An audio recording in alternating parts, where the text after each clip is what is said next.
Alhamdulillah, wassalatu wassalamu ala rasulillah wa ba'd. My pleasure, brother. MashaAllah, we have, of course, Sheikh at-Tamimi, who will be giving us these series of lectures for the next prescribed day and for tomorrow on the Islamic world, where it's headed. It's a very important topic, and before I even start into my introduction, I'd like to inform you that because of the nature of the topic, we're going to break some of the original plan flow of the lecture, so that we maintain the flow of the topic. So today, rather than having, for example, parts 1 and 2, we're going to do it, inshallah, parts 2 to 3 today, and tomorrow parts 1 and 4, so that there's has a flow to the topic. So we won't have to be, jumping back and forth and things like the entire topic. But anyway, this particular topic is one which, as Muslims living in the West, it's one that we should really pay close attention to, and there's many lessons we can extract from it. And regrettably, we find that a lot of Muslims, not just in this land, but actually on a global scale, we find are not either aware of some of these things or are not well tuned to these events which occur in and around us, and how they play in respect of us developing our Islam, and how also we find that these things are of such importance that it's that much more necessary that we understand as Muslims to come with not just simply Islamic solutions to these particular things, but to understand them from the perspective of our belief. How do we analyze these things from the aspect of the Kitab and the Sunnah? How do we deal with these aspects? And what is it that the Prophet ﷺ has informed us of regarding these events that we see taking place before us, and those things which will eventually take place up to the coming of the hour. These are very, very important things which each and every Muslim, both male and female, should know about and should learn about, because of the fact that this is part of us developing not just ourselves as Muslims, but also has, as I said, a direct relation to that which the Prophet ﷺ has informed us. So with that brief introduction, inshallah, let's turn it over to Sheikh Ali, who will expound on this topic. Assalamu alaikum.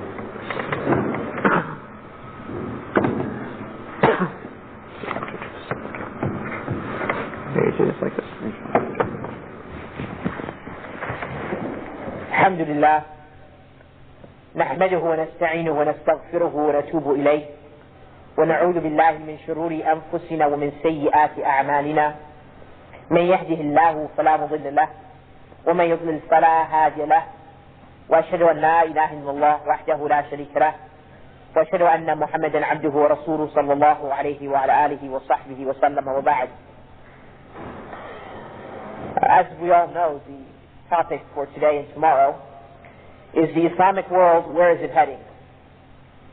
And before I start in the topic, get into the topic in detail, I'd like to bring to mind certain matters that people often err in concerning this issue. One of the prevalent characteristics that you find amongst Muslims when they are discussing what is going around them, the affairs of the world, and the role that Muslims play in these affairs, is that often they proceed from emotionalism. Often their reaction to events are emotional reactions. Often their understanding and their conceptual ideas are based upon emotional reactions. And hence, the discussion and their treating of this topic is, if not erroneous, it is incomplete. And such emotionalism and such extremism, which sprouts from this emotionalism results in another group of Muslims taking the opposite direction, that of denial. So one extremism is faced with another extremism. And hence you find a group of Muslims who wish to be like the ostrich, who has said that when the ostrich is afraid, will stick its head in the ground, hoping that the animal will not see it and therefore pass it by and not kill it. So one group of Muslims are extreme, and out of emotionalism speak without knowledge, without correct analysis of the affairs and the events that are around them, and therefore this results in another group of Muslims who are in a state of denial, who wish not to face up to the realities of what is going around them, in the hope that it just might pass them by. Now, the world today is not like the world of 50 years ago, or 25 years ago. And it's not like the world of 100 years ago. I'm sure, especially in a country like the United Kingdom, with my little knowledge of the ideas current in the Islamic field in the United Kingdom, I'm sure many of you probably have heard at one time or another discussions of the Uthmani Khilafah, and discussions on how it fell, and how this was the last Khalifa of the Muslims. So, I don't want to get into that discussion right now. Perhaps in the question and answer session we might address some of these issues, but the point that I would like to say is that when the Uthmani Khilafah fell, at the first part of the century, the world that those Muslims lived in, the world of our grandparents, for those people who are of my age, in the 30s and so forth, or those people who are even older than me, maybe of their parents, is a completely different world that we live in today. The world today has become like a single village, as they say. Although there are still Muslims who still view their village as the whole world. What does that mean? The world is so interconnected. Ideas speed through the world, through the massive different communications, that the effect and influence of an event or an issue that occurs in one part of the world is felt immediately in another part of the world. And we sense this. And as a result, the ramifications of this upon the Muslims are great indeed. We are no longer in our castles between us and the unbelievers, thousands of miles, and we can sort of just bottle ourselves up and not worry about them until we face them on the battlefield. The unbeliever now is able to penetrate each and every home of the Muslims through the means of communication, through television, through radio, through computer networks, whatever the modes of communication that people use. And as a result, every single Muslim is under attack. Maybe not a physical attack. Nobody maybe is jumping on you and trying to beat you or kill you. But your mind is under attack. The beliefs of yours are under attack. Your identity, your sense of being is under attack. And it's not an attack which comes and goes. You know, boxers, I'm sure every one of you have seen a boxing match at one time in your life. Boxers come, they hit gloves, they fight for 2 minutes, and then the bell rings, and it stops, and they sit down, take a breather. The attack ends. This type of attack is unrelentless. There's no time to sit down in your corner, take your breath, and then prepare yourself for the next round. And this attack which we face, an attack which is at different levels, aims not only at conquering us in the terms of the physical resources of the Muslim lands, that they can use it and exploit it, because they already do, okay? Nor does it aim at physical conquest of the land per se, because when they have to, they can conquer a land. Their armies are more powerful than the Muslim armies. But what it aims at is annihilating Islam from existence on the face of the earth. It is not a battle of warfare for a certain strip of land. It is not a battle, for instance, that we might witness, or if we were to just take a very limited look, like in Bosnia or Kashmir. You know, in a very limited sense, the Battle of Bosnia was a battle between Serbs and Muslim Bosnians. The battle at Kashmir, in a very limited outlook at the issue, or limited investigation, would be a battle between two people over certain mountains and a certain political control. This is not the type of battle that we are facing. The battle that we are facing these days is a battle which seeks to wipe out the existence of Islam on the earth.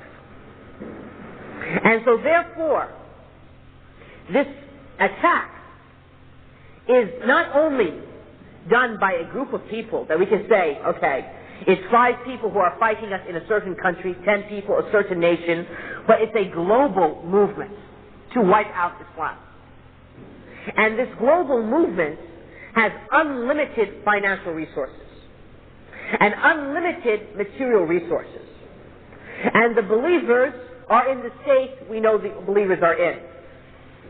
From their ignorance of their religion, from their ignorance of the laws of Allah's sunnah on the earth, in terms of why do nations rise and why do nations fall, and when does victory come and when does victory lost. There are certain natural laws that Allah subhanahu wa ta'ala has placed that all human beings take part in, whether believers or unbelievers.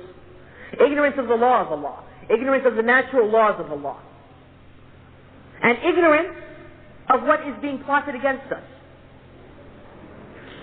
And yet, with all their efforts, and with all their machinations and plots, victory in the end will be for this ummah. But that does not mean necessarily that we will be the victors.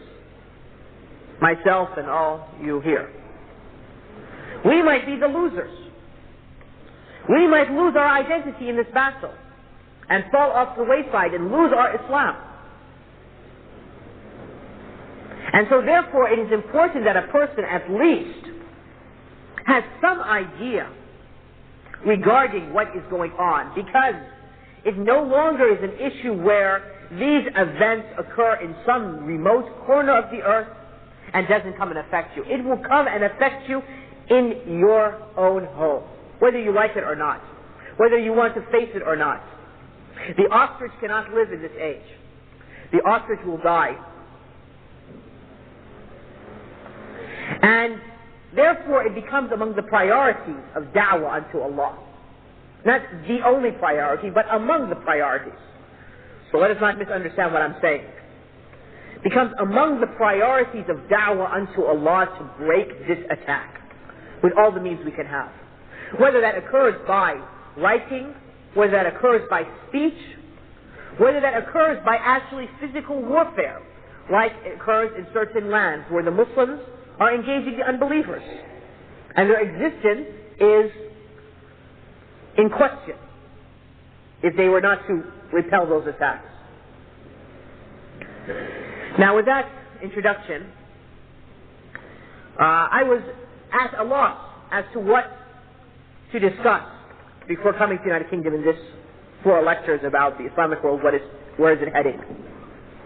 In the sense that there are so many issues that we can discuss, I really did not know where to begin. And knowing how some of the ideas that many of the youth have, in general and in the United Kingdom in particular, where you find both extremes, those extremes of those people who talk about these issues out of emotionalism and without any knowledge of Allah's book or the Sunnah of the Prophet ﷺ, or even really current affairs, and the other extreme of denial.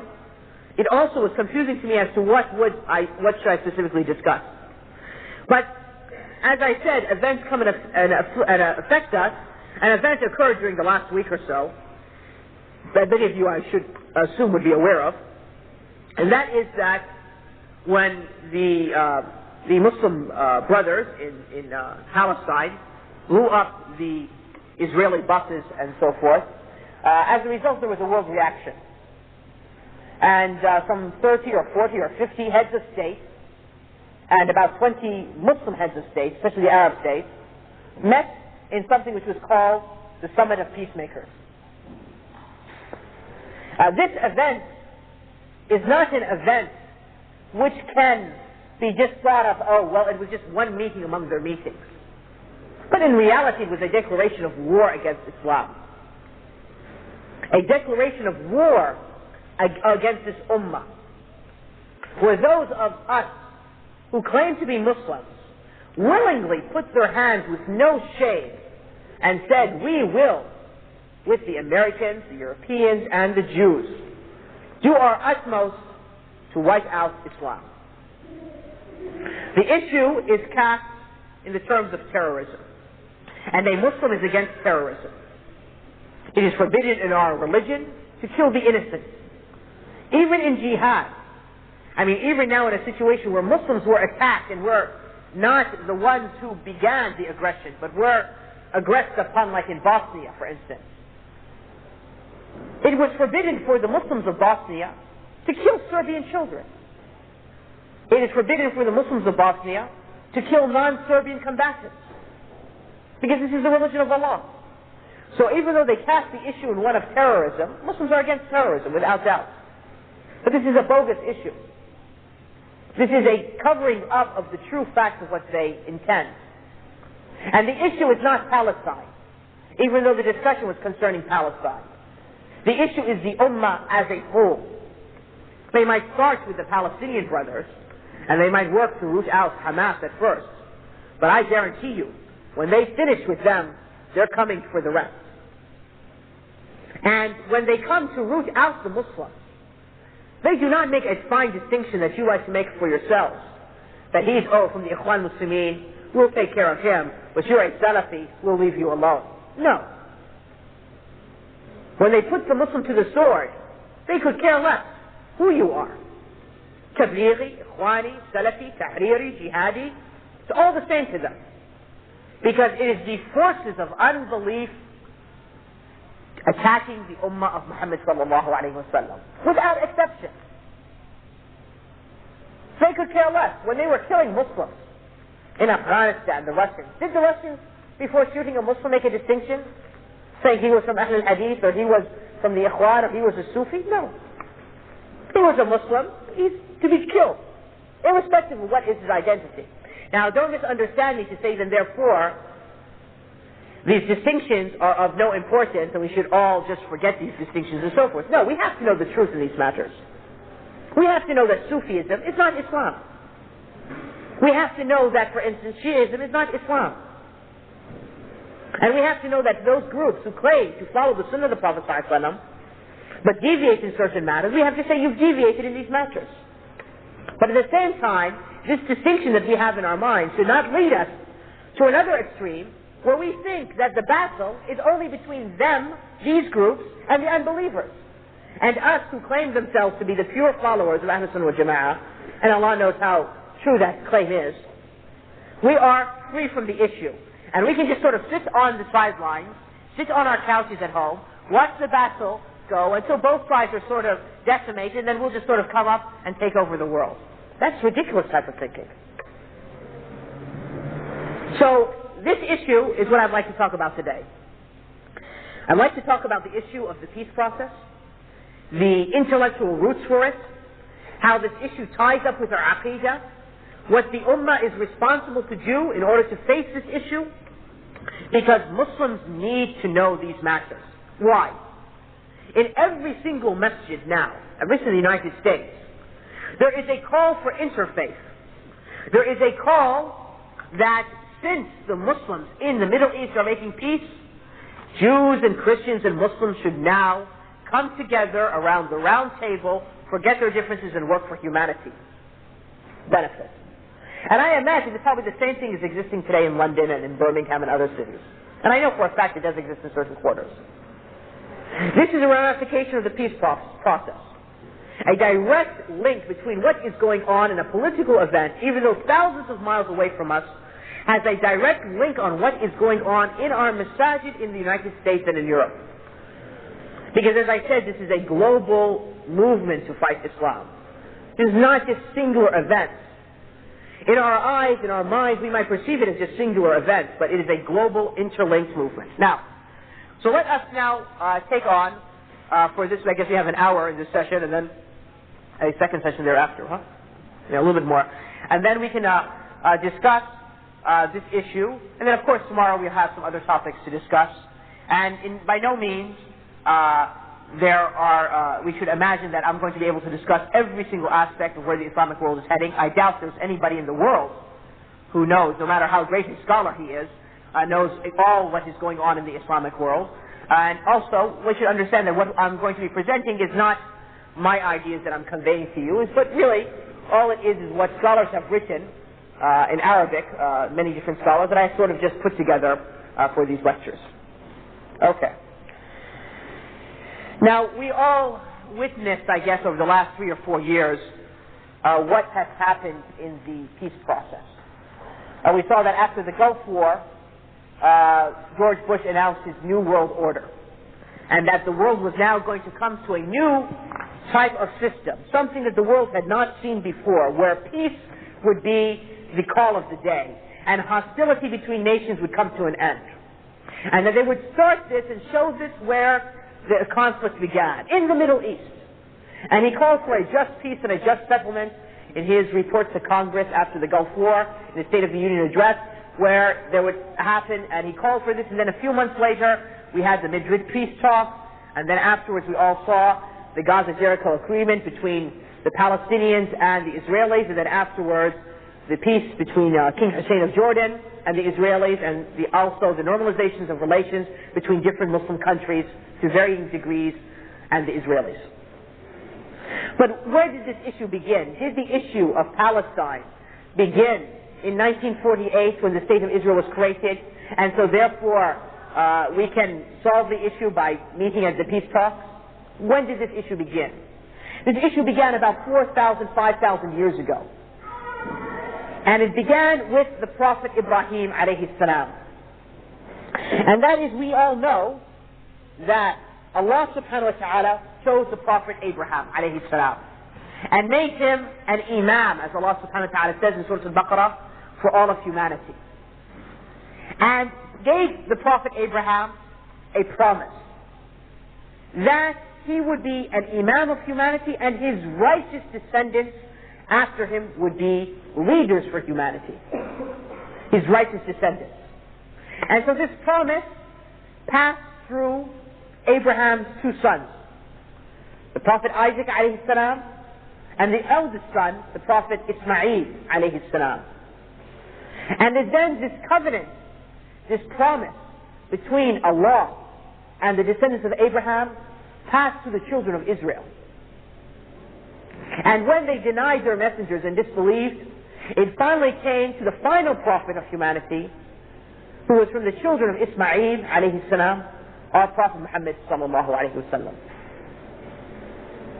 And so therefore, a conflict occurred between 3 religions as to who was the inheritor of the promise given, the covenant given to Abraham alayhi salam. The Jews claim that this is their promise. The Christians say that they are the ones who have inherited this promise. And the Muslims say that they have inherited this promise. And the conflict in the Middle East is based upon this issue in reality. Who has inherited the covenant of God, of Allah subhanahu wa ta'ala, sent to the Prophet Abraham? And this issue, this dispute, this argument will continue till the day of judgment, when it's resolved on the battlefield, as we will see. In the final battle of humanity, when the Muslims will fight the Christians, and then the Muslims will fight the Jews, who will be led by the Antichrist, the Masih ad-Dajjal. But let us understand how the Jews and Christians view this promise. And then let us understand how they have taken certain political decisions based upon this understanding. And then we'll discuss how the Muslims believe, and some discussion of some of the signs of the hour, and how we must face what is going on now in regards to the peace process. What is our responsibility as Muslims? Because the discussion is not a theoretical talk. We're not here just to discuss ideas and historical facts and beliefs. We are also required to have action which proceeds from these beliefs. So in the end, we'll discuss some of those matters. Now the Jews based their interpretation of this promise, this covenant, based on a passage of Genesis, or a number of passages in Genesis. As you all know, the Bible is divided into two parts, or what the Christians refer to as testaments. There's the Old Testament and there's the New Testament. The Old Testament is what the Jews believe in, and it consists of the Torah, the 5 books which they attribute to the Prophet Moses alayhi salam. It consists of other books which they attribute to other prophets like Isaiah, like the Psalms of David. And the Jews, the first book of the Old Testament, or the Torah, is the book of Genesis. And in the book of Genesis, it starts off with saying how Adam was created, and they have their corruption of this, what occurred in the events. And then it comes to the issue of the descendants of Adam and the appearance of idolatry, and it comes to the issue of the Prophet Noah alayhi salam. And we all know that the Prophet Noah alayhi salam was mentioned in more than one passage in the Qur'an. Indeed, one whole surah of the Qur'an discusses the Prophet Noah alayhi salam. And I'm sure the major details of his life are known to the brothers here. But what do they think? They say that after Noah alayhi salam and the flood occurred, destroying humanity, Noah appeared on the earth with his descendants, and as is said in the corrupted text of the Torah, and Noah began to be a husbandman. A husbandman is an old English term, it's not used. It means basically what we would call like a shepherd. A person who is responsible for flock and cattle and so forth. So they're saying basically Noah became a farmer. And he planted a vineyard. And he drank the wine. And was drunken. So here's an inscription to the Prophet Noah alayhi salam of drinking wine and becoming drunk. And he was uncovered within his tent. When Noah drank the wine, they say he became naked. So they perceived Allah's Prophet, the first messenger sent to the earth, as drunk, in a stupor, unclothed, in his tent. And this, of course, is one of the lies that they say against the prophets of Allah. And this is not the first nor the last lie that they make. And then they say that Ham, or Ham as they say in English, one of the 3 descendants of Noah, who was the father of Canaan, or Canaan in English, saw the nakedness of his father. One of the 3 sons of Noah, they say, entered into the tent and saw his father, Noah, alayhi salam, drunk and naked. This is what the Jews said. And told his 2 brethren without. And so he went out and he told his 2 brothers, the other 2 descendants of Noah, who were outside of the tent. And Shem and Japheth, 2 other sons of the Prophet Noah, took a garment and laid it upon their shoulders and went backward. In other words, they walked backwards. They put a garment on their shoulders and started to walk backwards into the tent. And their faces were backward, meaning that they were not looking at the direction of Noah, they were looking outside of the tent, walking backwards, as we say in English, modern English. And they saw not their father's nakedness, because they were walking backwards, they wouldn't see their father. And Noah awoke from his wine. I mean, after the effects of the booze came out, he became awake. And because he's a prophet, he knew what his younger son had done to him, which was that his son walked into the tent and saw his father naked. And even though in any sort of court, in any sort of human gathering, we would realize that if somebody was to walk into a place and found somebody unknowingly there to be naked, it would be no sin of his whatsoever. But what happens to Noah's son? So then Noah says, and he said, "Cursed be Canaan. A servant of his servant shall he be unto his brethren." So he doesn't curse Ham, the son who saw him naked, but cursed Canaan, a son which has not even been born, his grandson. And says that Canaan shall be a servant of servants unto his brethren. And then he said, blessed be the Lord God of Shem. In other words, and he says, therefore he's saying that, Allah be blessed, who is the God of Shem, one of his sons. And Canaan shall be his servant, a second time. And God shall enlarge Japheth, who shall dwell he shall dwell in the tents of Shem, and Canaan shall be his servant. Okay. This passage from Genesis, these 7 verses from Genesis 9:20 to 27, is a basis of the beliefs of the Jews and the Christians. And that is, they believe that of the 3 sons of Noah, the son Ham, who is considered to be the father of the people of dark complexion, like the people of Africa, and Canaan, who is his son, were cursed into slavery, to serve Shem, who is considered to be the father of the Semitic people like the Jews. And Japheth, who are the Europeans, according to their discussion of lineage, is to be living amongst Shem and therefore to receive some of the blessings.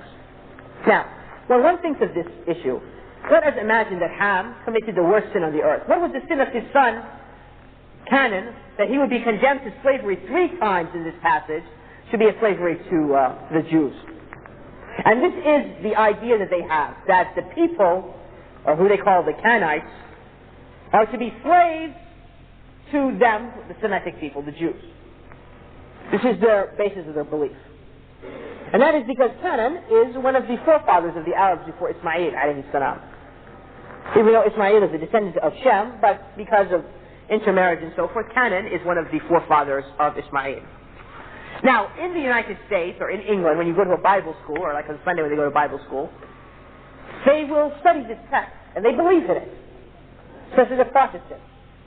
And it's because of their belief in this issue that we find that the Christians and the Jews together. But let us continue with our study of Genesis. After that passage you find about Noah, you find another passage where the land of Canaan is described in a number of chapters in Genesis. For instance, in the 10th chapter of Genesis, we find that they said that the border of the Canaanites was from Sidon. Sidon is a city in Lebanon. As thou comest to Gerar, unto Gaza. So from Lebanon to Gaza, you know where Gaza is, the Gaza Strip, there on the Mediterranean Sea. As thou goest unto Sodom and Gomorrah, 2 cities which Allah destroyed, which are on the Jordan River, and Admah and Zeboim, and even unto Lasha. These are other areas in Palestine. So this is the borders which the Jews gave to the prophet Abraham. The Torah then reads, now the Lord said to Abram, the Jews believe and the Christians believe that Abraham's name was Abram, and then after he made Hijrah, after he left from Iraq, where he was born, from Babylon to Palestine, his name was changed to Abraham. So the Lord said unto Abram, get thee out of thy country. In other words, make Hijrah. And from thy kindred, leave your people. And from thy father's house. Unto a land I will show thee.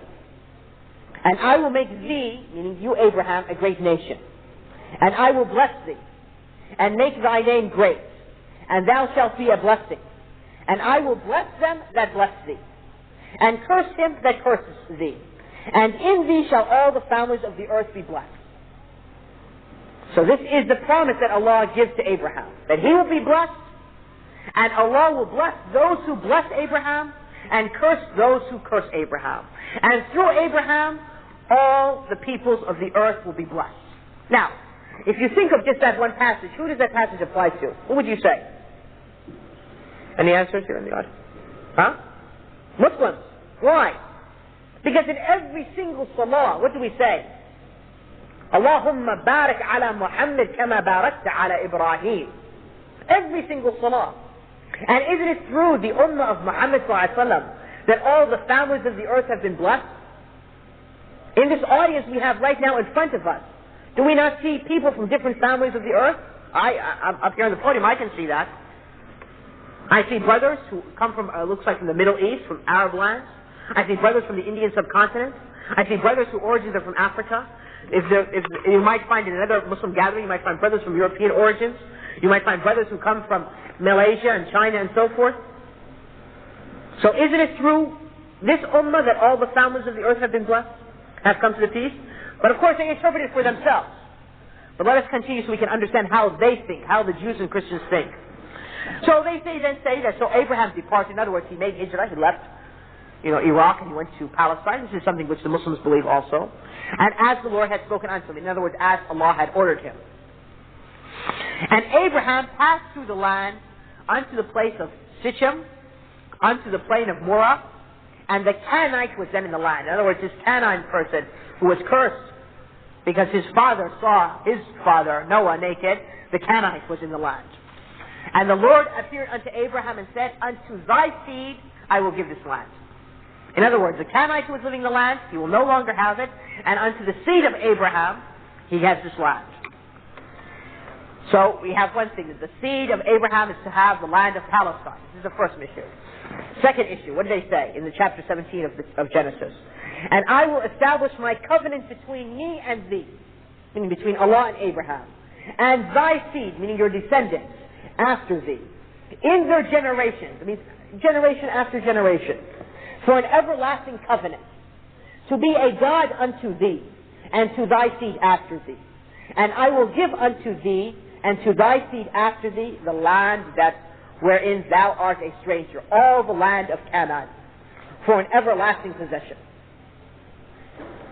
Okay. So it says that Allah made a covenant to be their God for all time. We know that Abraham had two descendants, basically, the Ismail and his people, which are the Arabs, and Ishaq and his people, the children of Israel, the Jews. Nowadays, who is it that is the recipient of that covenant? It's the Muslims, because we are the ones who still worship Allah. And it's the Arabs who are the seed of the Prophet Abraham. So the land goes to them, because they're the ones who have fulfilled the covenant. But the Jews and the Christians, of course, deny that they are descendants of Abraham, because their mother was not Sarah, it was the slave woman from Egypt, Hajar. And they also deny that we worship Allah because they believe in their beliefs concerning Allah.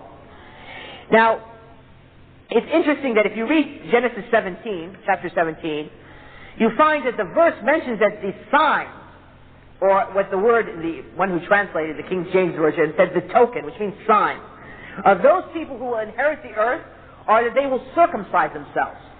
This was the covenant, the sign between Abraham and Allah subhanahu wa ta'ala. He was to circumcise himself. And the wisdom behind it, there is many wisdoms behind it. One of it is cleanliness and purity. But as Ibn al-Qayyim said, that it's not far to conceive that the idea of circumcision is in the same way that you brand an animal. I don't know if any of you brothers have been to a farm before. But if you've gone to a farm, especially like in the United States, like in the Southwest where you have cattle, cows, and they go across great distances, or like in Arabia, camels. People brand their beasts with some sort of insignia in order to tell that this is my camel, not your camel, or this is my cow and not your cow. So Ibn al-Qayyim, in one of his writings, he says that the idea of circumcision, even though he acknowledges it's for purity and has health reasons and so forth, and it's to reduce the sexual drive so we're not like animals, but he also says it is not far to imagine that it is a sign like the branding of a beast. But this is a sign of that you have been branded in the sense to be Allah's servant who you worship Him. And what happens if we remember that saw Rahiq and Makhtoum being sold there, for those of the brothers who have read the Prophet's Sirah, what happened when Heracles, the Caesar, the Christian king during the time of the Prophet Muhammad ﷺ, when he woke up from his dream, what did he say? He said, in a vision last night, I saw that the kingdom of the circumcised people have overtaken the lands of Palestine. The kingdom of the circumcised people. The Roman rulers, the governors, the Byzantines, the aides of Caesar, Heracles, the Christians said, we know no other person, no people who circumcise themselves except for the Jews. So if you would like, I will make an order that we kill every single Jew in your dominions. And this occurred just before the Prophet ﷺ was sent, or as he was sent, in the early part of his career, or just before his prophethood began. And what happened was, the orders to behead the Jews began from Palestine all the way to Spain. And even the Jews in Spain who were underneath the rulings or the laws of the Roman Empire or Byzantium were executed. It would execute them, in large numbers. Because they were afraid that this dream was an indication that they would be leaving, the Christians would be leaving the Holy Land, and that it would go to a circumcised people. What happened in history? Well, we know from the seerah of the Prophet ﷺ that when he was in Mecca, a great battle occurred between two people. The Persians, who were worshipping fire, and the Christians, the worshippers of the cross. And this battle occurred where? In Palestine, in Syria. And the Persians won, the fire worshippers. And when this happened, the Muslims became saddened in Mecca. Because the pagans of Mecca said, you see, we're like the Persian fire worshippers. We don't believe in anything of neither a book or a scripture or like this. And here is the Christians who have a book and have a prophet, like you Muslims, and they lost. So therefore we're going to defeat you like they were defeated. So Allah sent down some verses, excuse me. Allah sent down some verses from Surah Al-Rum, which we call, based upon this matter. And Allah told us in the first 5 or 6 verses of Surah Al-Rum that the Byzantines or the Romans were defeated in a close land, and in a few odd years, they will be victorious. And on that day the believers will be happy. And it happened like that. So what happened was when the Persians overtook Syria and Palestine, for those of you who might imagine the map of the world, you have Turkey up here, and then underneath Turkey you have Syria, Lebanon, and Palestine, and here you have Iraq, and here's Persia, and this is Arabia in the center, okay? I don't know if you saw that map very well. But the point is that the Persians came from the east, and they took those lands which they were in Iraq, I mean this was part of Persia, they took the lands which we would call now Syria, they took Damascus, they took Jerusalem, these areas, and they took Turkey, which was Christian land. And Caesar, Heraclius, was bottled up in Constantinople. He was bottled up in the capital of his, Constantinople. So he made a vow to Allah that if he was to defeat the Persians, if Allah was to give him victory over the Persians, he would walk from Constantinople to Jerusalem barefooted, carrying a cross, in thankfulness. While these events were happening, nobody in the world was paying attention to what was going on in Mecca. But in Mecca, the Prophet Muhammad ﷺ was preaching to Tawheed. And this message in Mecca was going to leave within a few years and come to these lands. And so then, when the Prophet ﷺ, some 10 years or 12 or 15 years later, made the peace treaty with the pagans of Mecca at Hudaybiyah, when the Prophet returned back to Medina and then came back and took Mecca, when the pagans reached the Treaty of Hudaybiyah, the Prophet sent out emissaries to the different kings of the earth. He sent out messengers, the Prophet ﷺ, with letters calling the kings of the earth to become Muslims. What happened? While Caesar was doing his pilgrimage, and in Jerusalem, the Prophet's emissary comes to Jerusalem to give him the letter. See how Allah's qadr is? And he comes with a letter, which I'm sure you probably have read in Sahih Bukhari or elsewhere, where it says from Muhammad, the messenger of Allah, to Heraclius, the leader or the king or the ruler of the Byzantines. Become a Muslim and you will be safe. And if you do not, you will have the sins of all your followers upon you. And then he put the verse from Surah Al-Imran that we should say to the people of the book, let us come to a common word between us and them. So when the letter came to Heraclius, Heraclius asked for his people in his court if they had anybody of the Arabs, those people who have sent this letter, in the area. And Abu Sufyan, who at that time was still a pagan, was on a trade trip to this area of Palestine. So they brought Abu Sufyan, and Abu Sufyan and his comrades, and they put Abu Sufyan in the front, and they put his comrades behind him, so that he would not sees them. And Heraclius told his interpreter that he's going to ask Abu Sufyan some questions concerning Muhammad sallallahu alaihi wasallam. And if he was to lie, Abu Sufyan, then his people behind him should make a gesture that he's lying. But of course Abu Sufyan would not know that because they were behind him.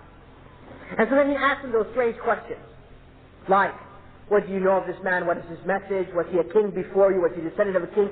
These questions which are signs of the prophethood that that the Christian ruler knew because he knew how the prophets were from his books, because he was also a scholar of his religion. And then Heraclius, the king of Rome, testified that Muhammad was truly the messenger of Allah. And he said that he feared that it would not come shortly a day when he would take over the lands which they were in.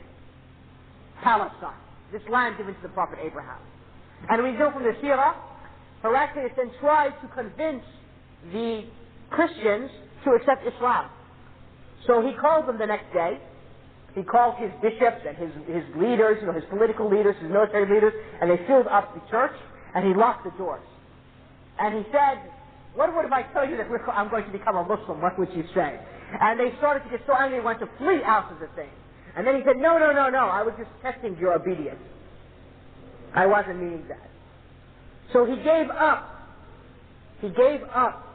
the kingdom of the hereafter for his earthly kingdom in this world. And he decided that he was going to then fight the Muslims.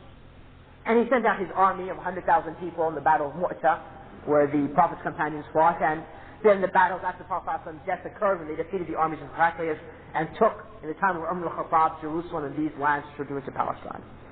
But the point is that if you look at Genesis, you can see that when they said in this passage that the covenant was to be given to Abraham and his seed, an everlasting covenant until the day of judgment, and the sign of the covenant is for a circumcised people, we are that circumcised people. And even our women are circumcised. For many countries, Muslim women circumcised, and it's from the practice of the Prophet ﷺ's generation that women would circumcise. Not all the women, it's not something which is required like for men, but it's something from Islam. So it's not even that our men are circumcised, but also that our women are also, or many of our women, or some of our women are also circumcised. Now, we know that the Jews and Christians, of course, twist all these prophecies that are found in the Old Testament and New Testament that prove the Prophet of Allah, and twist all these historical incidents and facts. But let us continue with our discussion of what we find the Jews and Christians believing in Genesis. Okay. So if we find in the 15th chapter of Genesis that the text of the Torah tells us what is this land that has been given to Abraham and his descendants. It says, unto thy seed, meaning Abraham's seed, his descendants, have I given this land from the river of Egypt, which is the Nile, unto the great river, the river of Euphrates, or the river Euphrates, which is in Iraq. So here the land is not just that land of Canaan which is given in the beginning, but it's given from the Nile to the Euphrates, from Egypt to Iraq. This is all supposed to be from this. And it's said that in the Israeli flag, for those of you who know, it has those two blue stripes, and then it has the Star of David in between. These two blue stripes are supposed to represent the two rivers. The river is Nile and the river is Euphrates. And the Jewish Star means that this is their line between these two rivers, based upon this text in Genesis. Alright, then after this we find Abraham dies in the Torah, it tells about his death and so forth, and then it brings us to his grandson, Jacob, Yaqub, who is known as also Israel. So we find that Jacob leaves Beersheba, and he falls asleep between Beersheba and Haran, which is in the land of Palestine. And in a dream it says that Allah comes to Jacob and says, I am the Lord God of Abraham, thy father, and the God of Isaac, because Abraham is his grandfather and Isaac is his father, two prophets of Allah. A land wherein thou liest, to thee will I give it, and to thy seed. And thy seed shall be as the dust of the earth. And thou shalt spread abroad to the west, and to the east, and to the north, and to the south, and in thee and in thy seed shall all the families of the earth be blessed. Now, what is specific about this? This prophecy which we gave to Abraham, I mean, you can say by, that it could have gone to any of Abraham's descendants, or to all of his descendants. in the sense that it was given to Abraham, and Abraham had more than one descendant. But here, it specifically is given to whom? To Jacob, to the Prophet Yaqub alayhi salam, and his descendants. So in other words, it is an exclusion to the other branch of Abraham, the Arabs or Ismail, from which the Prophet ﷺ came from. But this text is a lie, because look what it says. It says that thy seed shall be as the dust of the earth. In other words, the children of Israel shall be as so numerous as the dust of the earth. And thy seed shall spread abroad to the west and to the east, to the north, to the south. And in thee and in thy seed shall all the families of the earth shall be blessed. Now, let us look at that. Are the Jews of such numbers that they are like the dust of the earth? No. They are the most fewest of people in the world.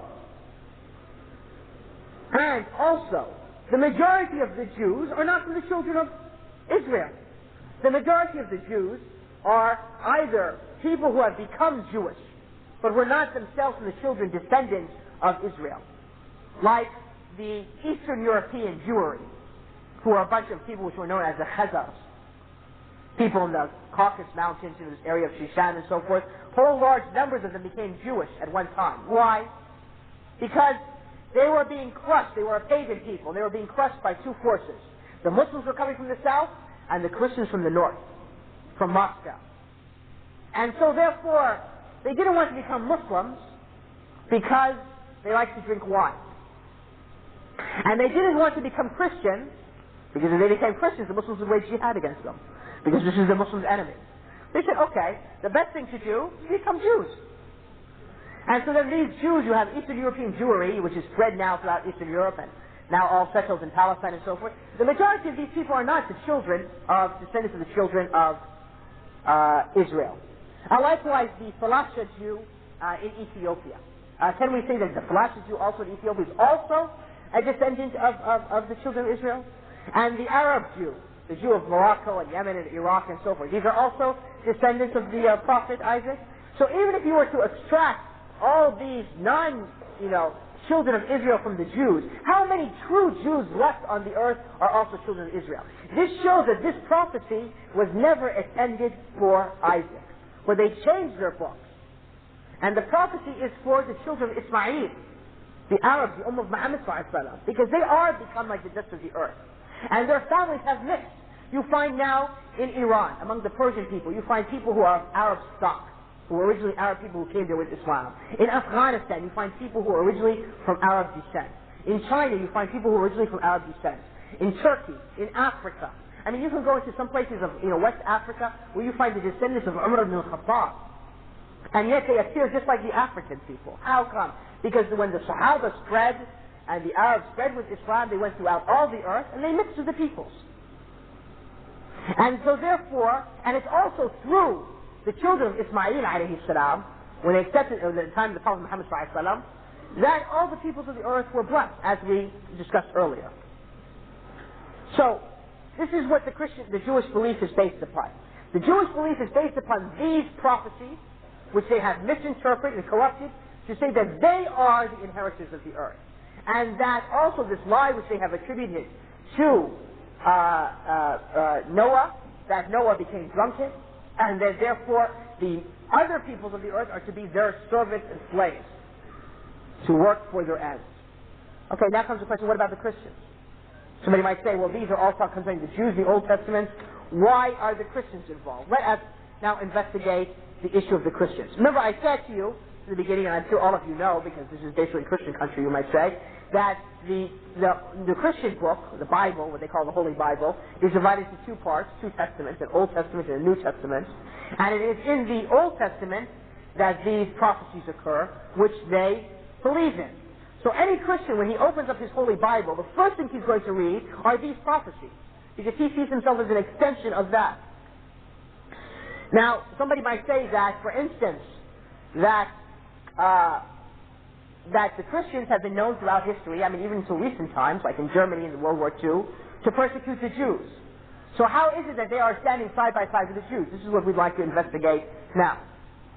We all know that all three religions, the Jews, Christians, and Muslims, believe that the final battle of history will occur And in that final battle of history, its religion would become victorious over the earth. And all other religions will be wiped out. And that the leader of this great final battle will be a leader which is not like other leaders which we are used to. But he will be a special leader. He will be divinely supported and aided. And that his name is the Messiah, Al-Messiah. And so therefore, as Ibn al-Qayyim says, the three nations all await an expected one who will come forth from the end of time. All three groups of people wait this expected one. For each religion was promised this individual. In each scripture you find this. And the Muslims await, of course, for the return of Isa ibn Maryam, who, as the Prophet ﷺ has told us, will be a Muslim ruler, judging by the Qur'an and the Sunnah, and he will break the cross and he will put an end to Christianity, and he will not accept the jizya, meaning people will either become Muslim or they'll be put to the sword.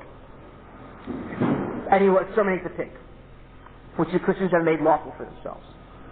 And we also know that during his time, he will lead the Muslim forces who will fight a battle against the Antichrist, a Dajjal, who will have amongst his followers 70,000 Jews in the city of Isfahan. And that Isa ibn Maryam will kill the Masih al-Dajjal with his spear, his javelin, and he will show his blood to the Muslims. And then the Jews will flee when they see that their king has fallen, and they will hide behind rock and tree, and rock and tree will say, "O Muslim, O Abdullah, there is a Jew behind me, come and kill him." This is what the Muslims believe. And the Christians believe that the Messiah will come down, Jesus the son of Mary, and he will exterminate all the people of Canaan, the Muslims in other words, and the Jews in the battle of Armageddon. And the Jews believe, according to the Talmud, that when the Messiah comes, who they do not believe is Isa ibn Maryam, he will come and he will exterminate all the Christians and the Muslims. So each religion is waiting for the Messiah to come. The Muslims and the Christians are in agreement to his identity, that it's Jesus the son of Mary. But they are disagreement as to who is Isa ibn Maryam. Christians believe that he's the son of Allah, and that he is, Muslims believing that he is a prophet of Allah. And the Muslims and Christians are in agreement that the Messiah will exterminate the Antichrist, as we call it in English, or Dajjal of the Jews, the kings of the Jews. We're in agreement with this. And so based upon this, the future battle, what's going to happen is going to be a battle between two messiahs.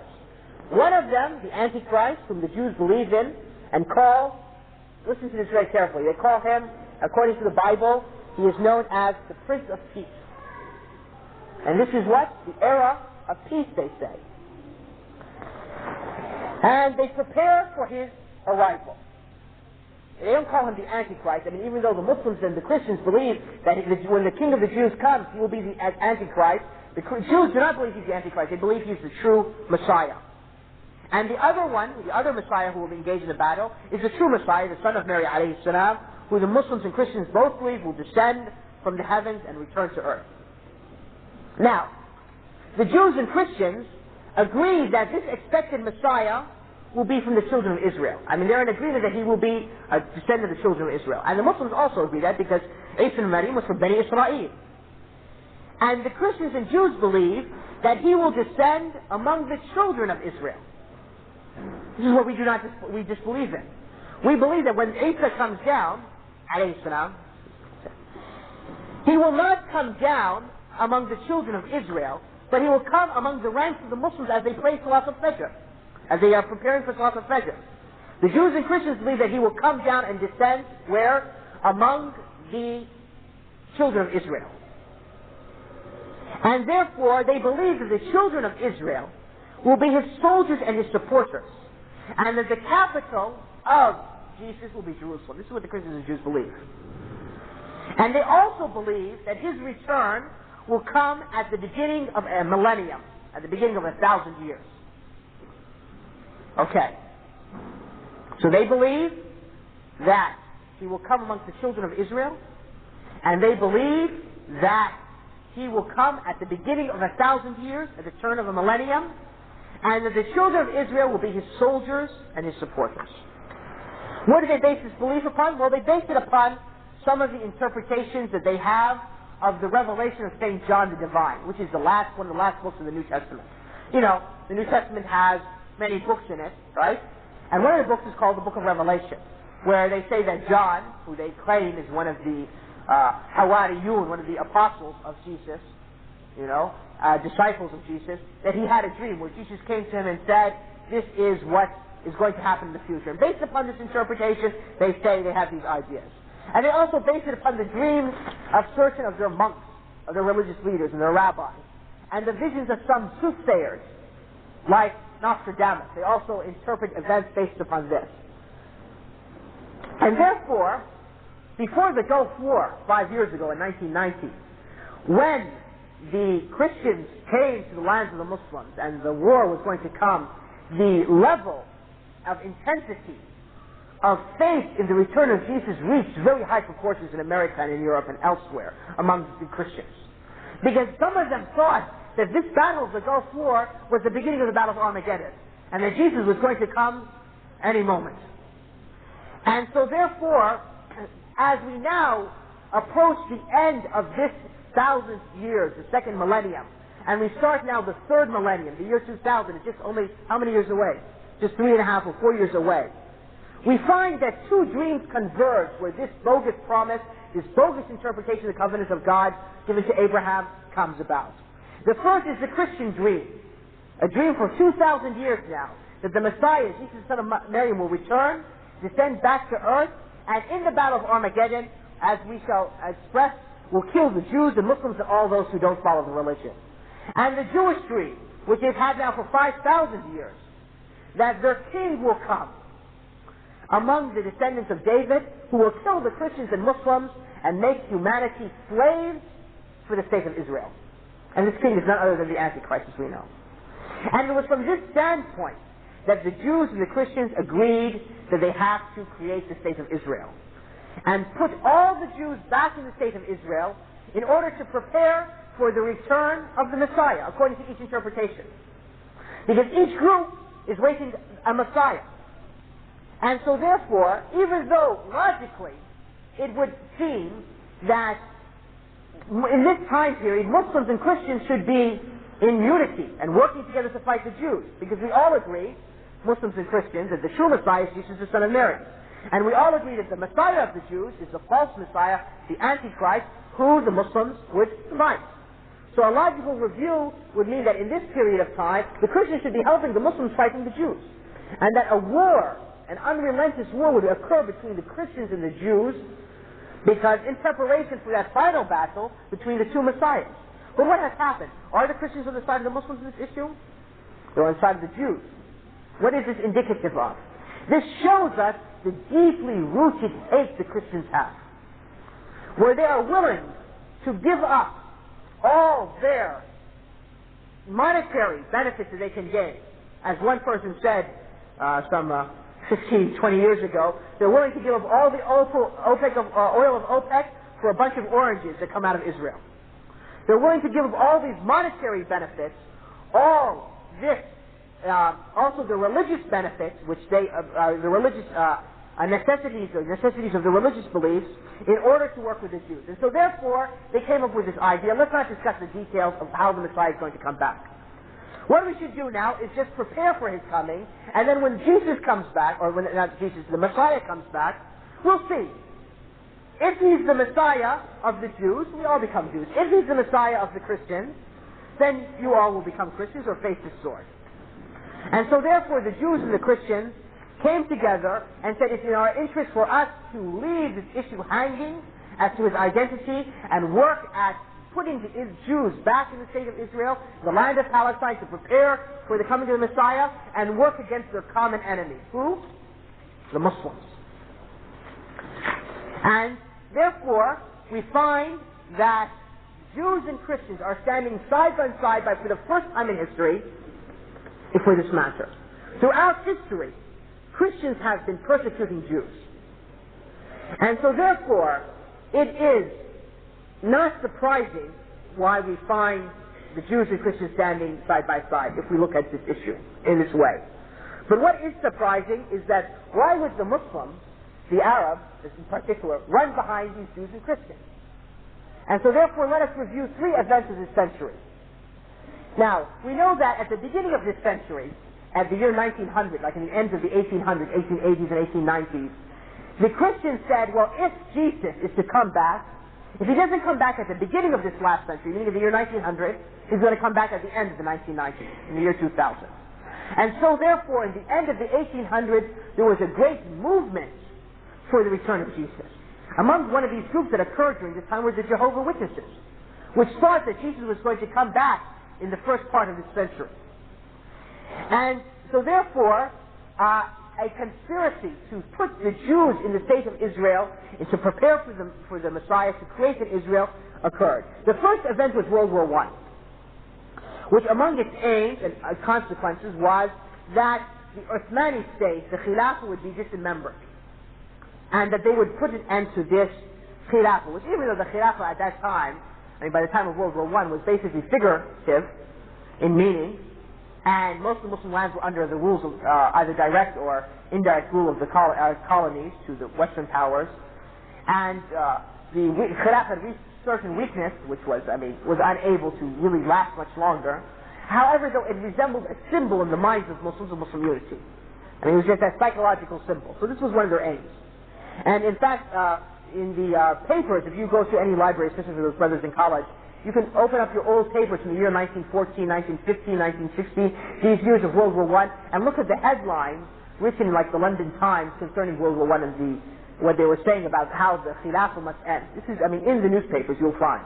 And the slogan in England in those days was, "The Turk must go."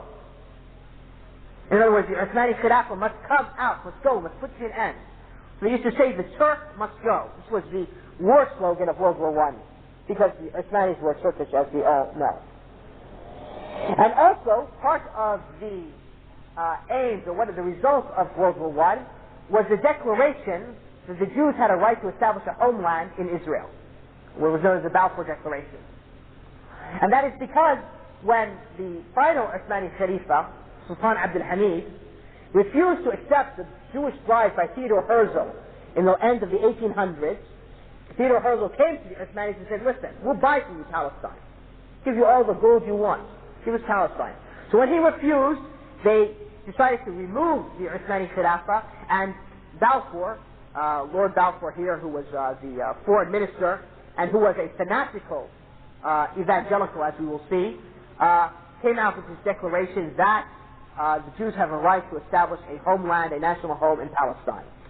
Now, what was the position of the Muslims during this time? The Muslims decided to follow Lawrence of Arabia, galloping in the deserts of Arabia to fight their brethren, the Uthmanis, the Turks, and through the armies of the Arabs, they allowed the British to take over Palestine and take over Syria and take over Iraq by fighting, the Muslims being turned to fight against the Uthmanis. And when Lord Allenby, the general of the British forces in the Middle East, entered into Jerusalem, he went to Mount of Olives, which is a hill in Jerusalem where Jesus gave his Sermon on the Mount, the very famous khutbah, which is in the Testaments and so forth, and he planted his flag on the Mount of Olives, the Union Jack, and said, "Only now have the Crusades come to an end. Only now the Crusades have come to an end." What occurred during this time? Then we find that also Woodrow Wilson, the American president, comes up with the idea of a League of Nations, where they would rule these different lands of the Muslim world and split it up into small countries, and we have now the nationalism which we are suffering from. What was the second event that occurred this century? Second major event was World War II. And World War II occurred also a number of matters. In World War II we find that Nazism, which the Germans adopted, and which was a direct challenge to the Jewish Zionism, was defeated. And communism, Russian communism, was glorified because the Russians were one of the allies. A country, a state, which was established by the Jews, because most of the founders of communism were Jews, like Marx and Lenin and Engels, and which glorifies Jewish beliefs. communism has many beliefs which are drawn from Judaism. And again, the Muslims were deceived by the promises of the West and returned to fighting on the side and becoming soldiers for the West. Indeed, one fatwa was given that the British, the British at that time, of course, were ruling India. It was before India was partitioned and had its independence. And the British were also ruling Egypt, because before Egypt's independence. And the Germans were also in Africa. And a great battle occurred, called the Battle of al-Alamein, where the Germans fought the British in Egypt. Okay. Now the British needed soldiers, so they brought many Muslims from India to fight in their ranks. And they also brought with them shuyukh, to give them a fatwa that to fight the Germans was what? Jihad in the path of Allah. And so again, the Muslims were duped and confused into believing that to fight the Germans was jihad in the path of Allah. Not to say, this does not mean, that to fight with the Germans is jihad. But the point is that this is a war between Christian powers. What does it have to do with the Muslims being on any side, and much less being jihad in the path of Allah? And then, of course, we find afterwards, after the end or before the conclusion of World War II, we find the Declaration of the United Nations and its charter in San Francisco, and the slogan that the right of each people to have self-determination, and the rights of every people to have the freedoms of human rights, all these slogans which the West still mimics today, and through it control the populations of the earth through these hypocritical slogans. What was the third event that happened this century? The third event happened just a few years ago, in the end of the 80s, with the collapse of communism, and what was entitled the International Reconciliation between the Russians and the Americans. After World War II, the world was divided into two camps of people. The Eastern Bloc, which was based upon a dictatorial communism, and they had satellites throughout the world, countries which followed them, and you had the Western Bloc, which is based upon liberalism and secularism, the West, led by America. And it existed between both blocs something which was called a Cold War, which at times became real war. And they fought in many different places around the world. You had the crisis in Cuba in the 60s. You had the battles in Angola. You had the Vietnam conflict. You had the Middle East conflict. You had the battle in Afghanistan. These were all different battles that occurred between these people, and Korea before that in the 50s, between these two blocs in different parts of the world. But with the collapse of communism, when it was decided that communism was to come to an end, that the role for communism was to come to an end, communism, the Christians quickly, all of a sudden, returned back to the old Western Christian camp. And the international reconciliation occurred when the first meeting between Reagan and Gorbachev in Malta in the 80s. And since that time, what has happened? What was the old Eastern Bloc, the Russians, who are now Orthodox Christians, all of a sudden, overnight, become Orthodox Christians, and the West has become a single stick to clobber the Muslims.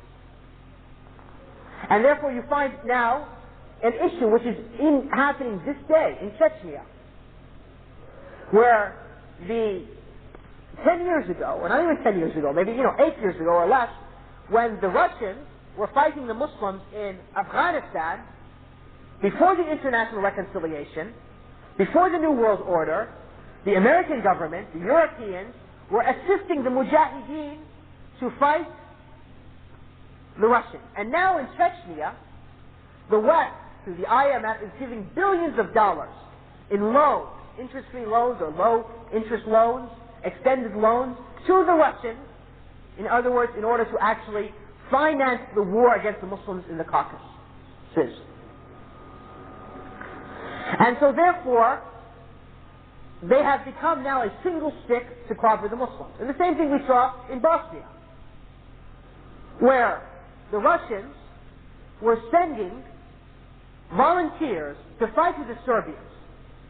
They were sending oil and resources and money to the Serbians, and yet the West was holding the hands of the Muslims so the Muslims could not aid their brethren in Bosnia. And the slaughter that occurred in Bosnia is well known. So this mass has ended, and people now have accepted this idea of a one world, new world order, a one unified world, a single government, with the West leading, with American control and dominance over the world. And what has happened? The peace process has grown out of this. And so you have now this big heavy stick to smash the head of any Muslim who's going to stand up.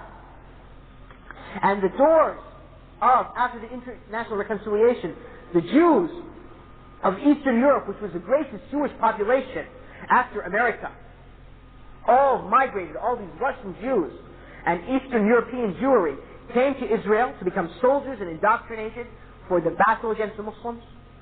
And the Jewish finance houses of New York and London and elsewhere to control the wealth of the Muslims, especially the oil wealth, through the peace process, by which the Arabs and the Muslims will become, in the third world, slave laborers for the Jewish finance houses and the Jewish economy, world-driven economy of Western companies and so forth. This is exactly what's happening now.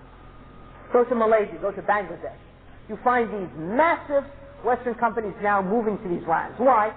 Because they want to help Muslim economies? No, because they want your cheap labor.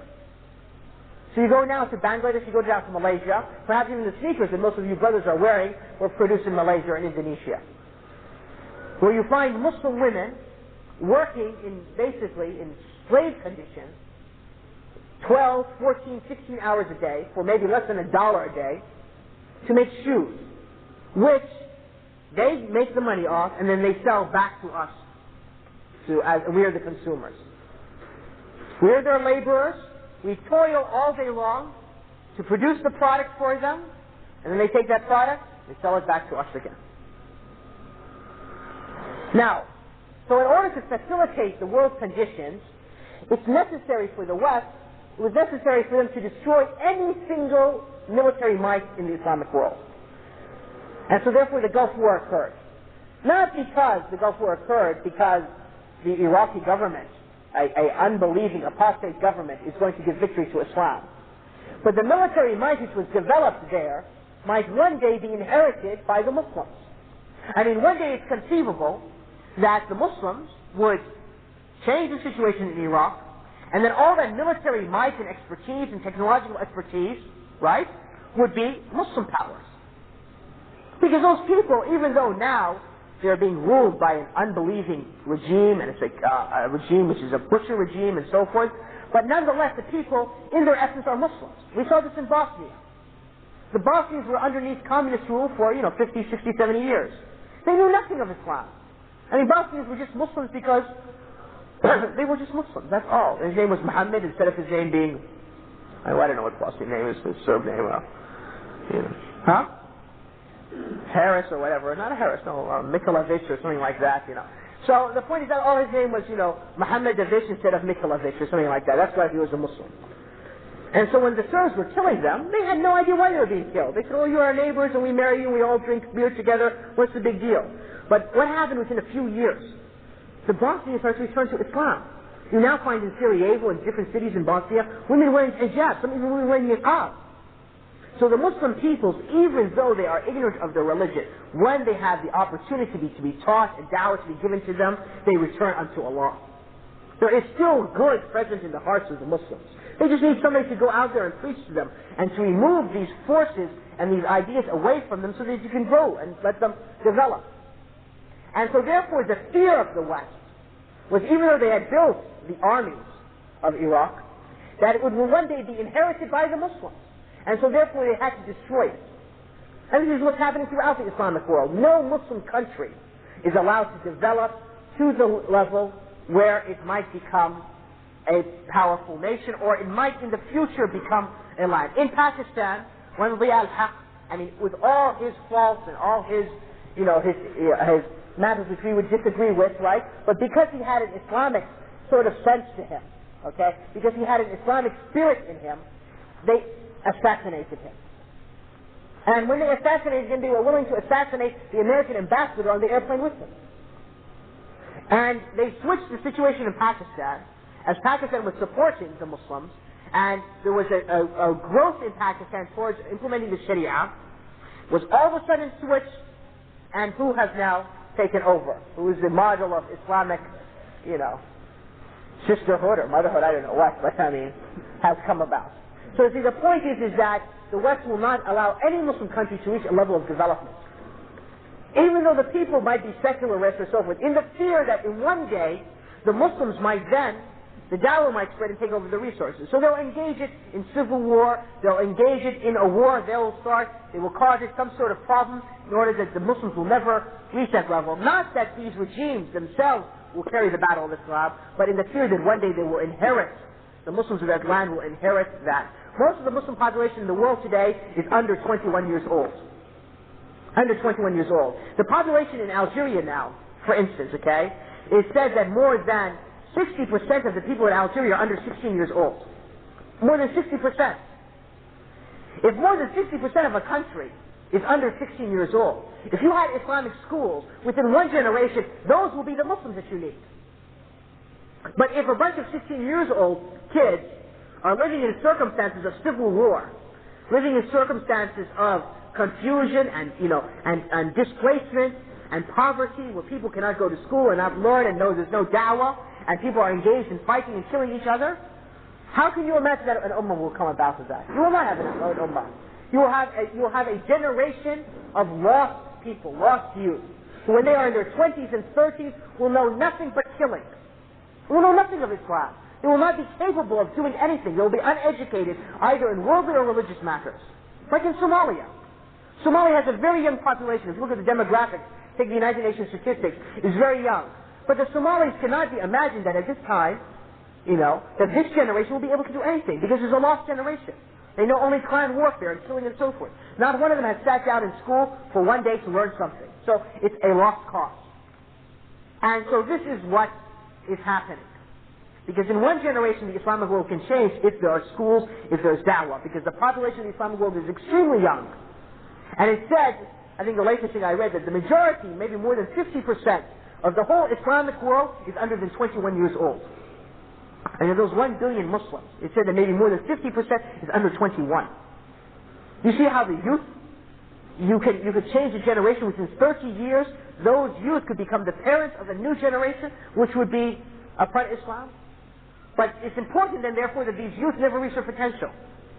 That they're diverted from that by one way or the other. Either corrupted into living lives where the role model is Michael Jackson and Madonna, or caught into starvation and displacement, or caught into an issue of warfare and civil unrest, or caught to follow all these strange and sects and so forth, and deviant groups like Sufis and Shias and so forth, all to set them off from the path of Allah. Now, the question is that what would be humanity's destiny when the Messiah descends? What do the three groups, going back, that was a sort of long diversion, what will be the humanity's future when the Messiah descends? All three religions agree that when the Messiah descends and after annihilating his enemies, humanity will live under a single world government. This is the first issue of substance. And the second issue of substance is that peace will prevail throughout the world. And so under the shade of this one government, there will be no need for war between nations and peoples. Indeed, the world will no longer need armies and weapons. And so therefore, it is from this concept that the Jews and Christians have decided to manipulate to set up this new world order. So if you go to the United Nations building in New York City, and you look at the cornerstone, you'll find something very strange there. You'll find a passage from Isaiah concerning the return of Messiah, and then when he returns, people will beat their swords into plowshares, and there will be no more war, and peace will be throughout the earth. It is this idea that has propelled them to set up this new world order. And this is how the Americans have decided to manipulate the issue. Because if there's going to be a single world government, where all nations are going to live under a single ruler, then why not let it be an American ruler? And so here American opportunism enters into the picture. Because the American ruler, what he's going to now use, and he's going to now manipulate his resources to serve the Jewish aims, he has to raise the flag of American nationalism high in order to do that. So now, how much time do we have for this question? No problem. Okay. So now let us investigate in the details, after we set now the theoretical basis of the beliefs or the ideological framework for these beliefs. Let us now investigate how was this bogus promise, how was this bogus covenant set up regarding the Christians and the Jews. So we said earlier that the Christians believe that at the conclusion of 1,000 years, the Messiah will return and will rule the earth for 1,000 years. And upon the basis of this belief, their hopes unified and their sights were directed to the end of the first millennium. And if you look at any book of European history, you'll find that in the year 1000 a lot of strange things happened. All these Europeans started to leave their homes and their villages and go to the mountains and sit there waiting for Jesus to come back, because they felt that he was going to come back after 1,000 years. Well, they sat there for a while, got cold and hungry. They realized he wasn't coming back, so they said, okay, back into our homes, let's wait for another 1,000 years. So even though the issue died out in the reality of the day-to-day affairs, the dream and the hope still remained alive in their hearts and in their minds, that at the end of 1,000 years, Isa will come back. And it was prior to the beginning of this century, that is near the year 1900, that these claims began anew. The Christians believed that if Jesus wasn't going to appear at the beginning of the 20th century, in the 1900, then he must appear at the year 2000. And since his appearance will be in his homeland, it was necessary to prepare the ground for his coming by restoring all the children of Israel, all the Jews, to the land of Palestine, upon which the decisive great war of Armageddon will occur. And the Christians today believe, Christian fundamentalists, that this battle of Armageddon, which will occur in this land of Palestine, will occur with, some have claimed, 400 million soldiers. And they believe what was going to happen is this, that the Christians, that the Muslims will attack the Jews in Israel, and as a result, the battle will pursue, and Jesus will come down to save his people, the Jews. And so what he will do is he will take the Christians up into the clouds, which is what they call the rapture, and then the Christians, those who will remain before he takes them up the clouds, they will send their nuclear bombs upon the Muslims and destroy them. And for this reason, one author has written in a book describing this Christian viewpoint, Christian fundamentalist. She says, and I'm quoting, "Convinced that a nuclear Armageddon is an inevitable event within the divine scheme of things, many evangelical dispensationalists," dispensationalism is a type of Christian creed, "have committed themselves to a course for Israel that by their own admission will lead directly to a Holocaust indescribably more savage and widespread than any vision of carnage that could have been generated in Adolf Hitler's criminal mind." And there are many books of this. One of the most popular books concerning the subject was a book that appeared in the 70s. And this book sold 19 million copies in the 70s. And it was by an author called Hal Lindsey. And it was called The Late Great Planet Earth. And in this book, which you find in every single airport in the world,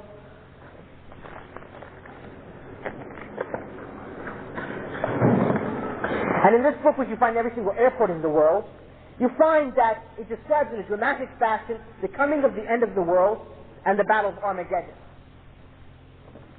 And what will happen? He gives you an image of what's going to happen. Recently, the same individual, Hal Lindsey, and I forgot to bring the book with me, but I'll bring it tomorrow, inshallah, has written another book. Just came out this year or the year before. Do you have it with you?